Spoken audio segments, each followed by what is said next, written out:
Assalamualaikum Dajahau and Banigam to all my fellow viewers from YouTube. Today in this video presentation, we're going to present to you guys about application in planar and column chromatography. So before we start, let me introduce myself and my team members. So first of all, my name is Muhammad Hilmi bin Muhammad Azri, and my team members are Muhammad Aidil, Muhammad Hazami, and Muhammad Azmi.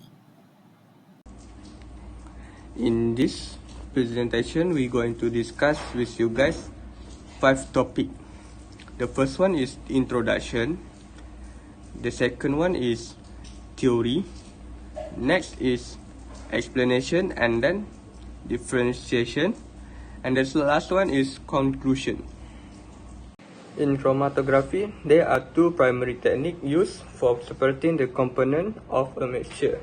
The first one is planar chromatography and the second one is column chromatography. For the planar chromatography, it includes methods like thin layer chromatography, also known as TLC, and for paper chromatography, where a stationary phase is arranged in a thin layer or on the paper. The sample is applied and a solvent is used to separate the component based on their interaction with the stationary phase. On the other hand, column chromatography involves packing a stationary phase, such as a silica or alumina, into a vertical column.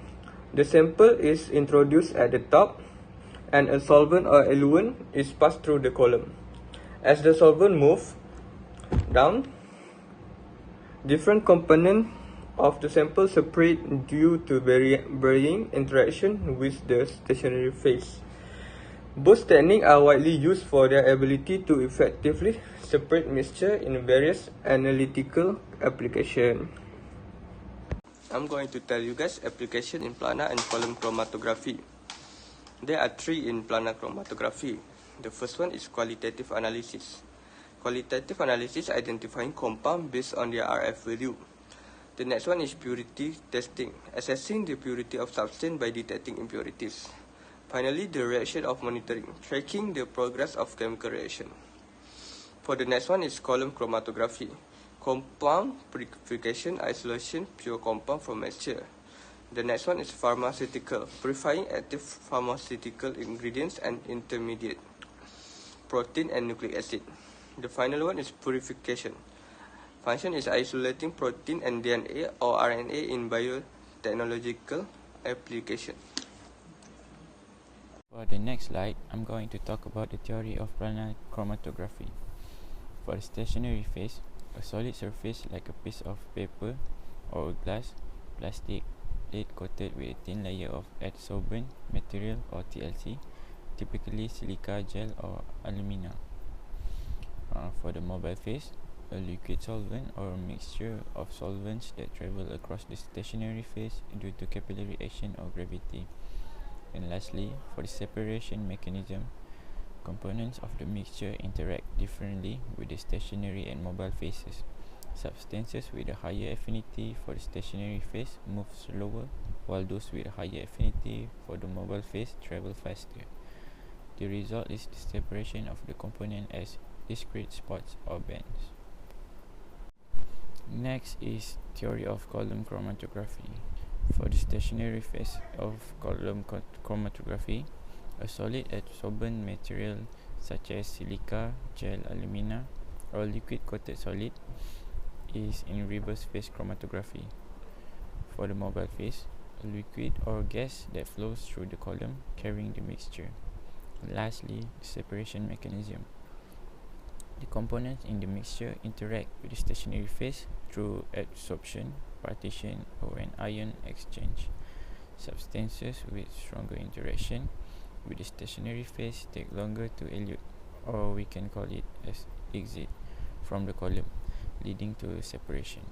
The separation efficiency depends on factors like particle size of the absorbent, column length, and flow rate of the mobile phase.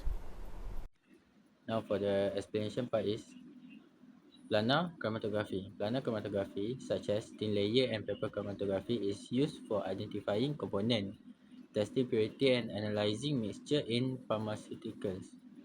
for analysis and forensic investigation. For column chromatography including HPLC and gas chromatography is used for purification, quantitative analysis, and separating compounds in drug development, biotechnology, and environmental studies. Now, about the difference between planar and column chromatography, the features: stationary phase, mobile phase, movement, sample application, separation visibility, speed of separation, and scale. For planar chromatography, it's thin layer on a flat surface, moved by capillary action, applied as spot on a plate, visualized directly on the plate, generally faster, analytical, and small scale preparative. For the column chromatography, it's packed column, silica gel or alumina, moved by gravity or applied pressure, loaded as solution into the column.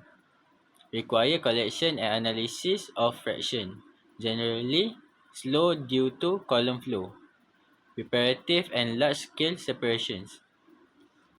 So for the last part, both type of chromatography, which is planar chromatography and column chromatography, used for the same purposes, which is to purify materials, test trace amount of contaminants, and separating the components of a substance to find out what it is composed of. However, for both type of chromatography have different characteristics and mechanisms. For planar chromatography, we have two types of chromatography, which is paper chromatography and thin layer chromatography. The stationary phase for these two types of chromatography is in liquid form and solid form respectively. Meanwhile, for the mobile phase is in liquid form for both type of chromatography. The type of mechanism used for planar chromatography can be divided into two, which is adsorption chromatography for thin layer chromatography and partition chromatography is for paper chromatography.